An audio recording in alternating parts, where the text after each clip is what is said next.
കേരളത്തിന് പറയാൻ ഉജ്ജ്വലമായ നിരവധി കഥകളുണ്ട്. ആ കഥകൾ നമുക്ക് ഏവർക്കും അറിയുകയും ചെയ്യാം. ആ കഥകളിൽ മുഴച്ചു നിൽക്കുന്നത് ശ്രീനാരായണ ഗുരുവിന്റെയും അയ്യങ്കാളിയുടെയും ചട്ടമ്പി സ്വാമികളുടെയും ഒക്കെ പേരുകളാണ്.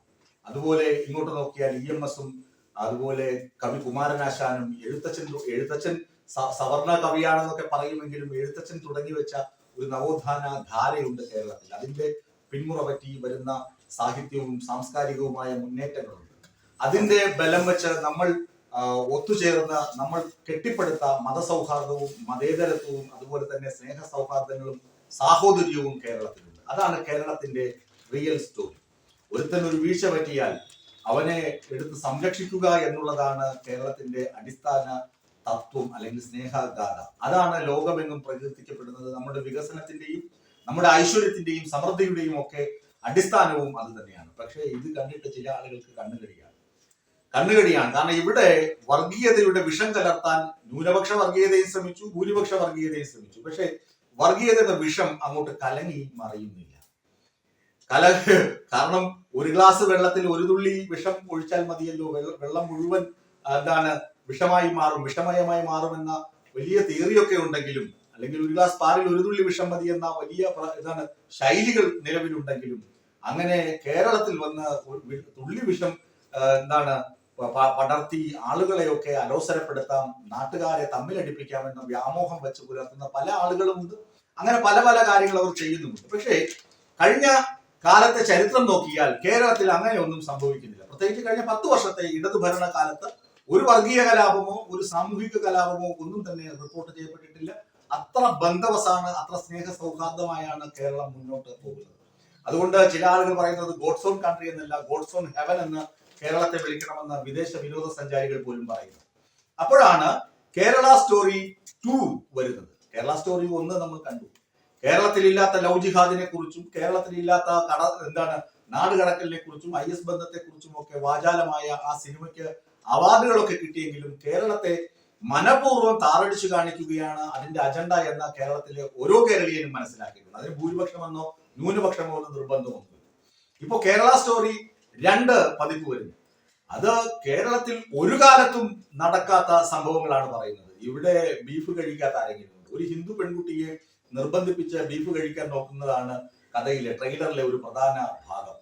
ആ ഭാഗം കണ്ട് ആളുകൾ ട്രോളിറക്കിയതാണ്, ബീഫാണെങ്കിൽ പൊറോട്ടയും കൂടി കൊണ്ടുപോടാ, ഈ ബുൾഷെറ്റ്, ഈ ചാണക സംഖ്യക്ക് ഇവന്മാർക്ക് ഇതൊന്നും അറിയില്ലേ, ഇത് സ്ക്രിപ്റ്റും സിനിമയും ഒക്കെ എടുത്ത് ചവറ്റുകൊട്ടയിലിടും എന്നൊക്കെ പറഞ്ഞുള്ള ട്രോളുകളും ധാരാളം ഇറങ്ങിയിട്ടുണ്ട്. ഈ പശ്ചാത്തലത്തിൽ കേരള സ്റ്റോറി 2 അതിന്റെ നിർമ്മാതാവ്, സെൻസർ ബോർഡ് ഇവർക്കൊക്കെ തന്നെ നോട്ടീസ് ഹൈക്കോടതി സെർവ് ചെയ്തിട്ടുണ്ട്. ഹൈക്കോടതി നോട്ടീസ് കൊടുത്തിട്ടുണ്ട്.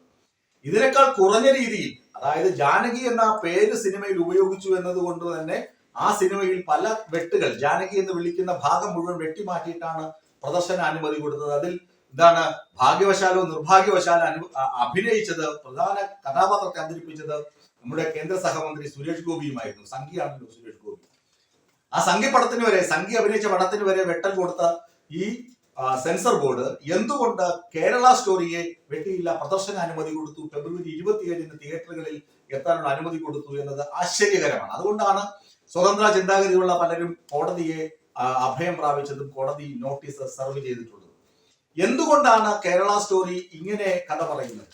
അത് മറ്റൊന്നുമല്ല, കേരളത്തിൽ തമ്മിലടിപ്പിക്കുക, മതസ്പർദ്ധയുണ്ടാക്കുക, കേരളത്തിന്റെ സാമൂഹികമായ പരിവർത്തനം എന്നതുകൊണ്ട് ഞാൻ ഉദ്ദേശിക്കുന്നത് വിപ്ലവകരമായ വളർച്ച, പിന്നെ കമ്മ്യൂണിസ്റ്റ് വേരോട്ടം, ഇതിനെയൊക്കെ തകർത്ത് കളയുക, ഇവിടെ എങ്ങനെയെങ്കിലും പരസ്പര ശത്രുത ഉണ്ടാക്കുക. അതാണ് സിനിമയുടെ ഹിഡൻ അജണ്ട. അത് രാഹുൽ ഈശ്വറൊക്കെ പറയുന്നത് പോലെ സംഘപരിവാർ ഫാക്ടറിയിൽ, ഗോഡ്സേവാദികളുടെ ഫാക്ടറിയിൽ ഉണ്ടാക്കിയ സിനിമയാണിത്. അത് പ്രദർശിപ്പിക്കാൻ എത്തുന്നത് തന്നെ, കേരളത്തിൽ അത് പ്രദർശിപ്പിക്കുക എന്നത് തന്നെ അവരുടെ ലക്ഷ്യം തന്നെ ഇതൊരു ചർച്ചയാക്കി മാറ്റുക എന്നുള്ളതാണ്. ആ ചർച്ചയിലാണ് കേരളം എന്ന് വീണ്ടും കൊടുത്തിരിക്കുന്നത്. അവരുടെ ഒരു അജണ്ട അതാണ്, ഇതൊന്ന് ചർച്ചയാക്കി മാറ്റുക. ട്രെയിലർ വരുമ്പോൾ തന്നെ ഇതിനെതിരെ വിമർശനങ്ങൾ വരും, ചർച്ച വരും, ഇങ്ങനെയാണ് ഇതിന്റെ കണ്ടന്റ് എന്ന് വരും, സ്പർദ്ധ ഓൾറെഡി ഉണ്ടാകും, ഒരു സ്പാർക്ക് കിട്ടിക്കഴിഞ്ഞു. അപ്പോ ഈ ചർച്ചയിൽ നിന്ന് മലയാളികൾ മാറി നിൽക്കുക, അകലം പാലിക്കുക എന്നതാണ് ഒന്നാമത് വേണ്ടത്. രണ്ടാമത്, ഈ സിനിമ വന്നു കഴിഞ്ഞാൽ ഞങ്ങൾക്ക് ഒന്നും സംഭവിക്കാനില്ല എന്ന അഡമന്റ് ആയിട്ടുള്ള തീരുമാനമെടുക്കുക. എന്നിട്ട് ആ സിനിമ കാണുന്നവർ കാണട്ടെ, അല്ലെ കാണാത്തവർ കാണാതിരുന്നാൽ മതി, ഇഷ്ടമുള്ളവർ കാണട്ടെ എന്ന രാജീവ് ചന്ദ്രശേഖർജിയുടെ വാദമല്ല ഞാൻ പറയുന്നത്. ആ സിനിമയെ തൃണവൽഗണിക്കുക, പുല്ലുപോലെ കരുതുക എന്നതാണ്. അത് എന്തെങ്കിലും ചലനം സമൂഹത്തിൽ ഉണ്ടാക്കുമോ എന്ന് ചോദിച്ചാൽ ഒരു ചലനവും ഉണ്ടാക്കാൻ പോകുന്നില്ല.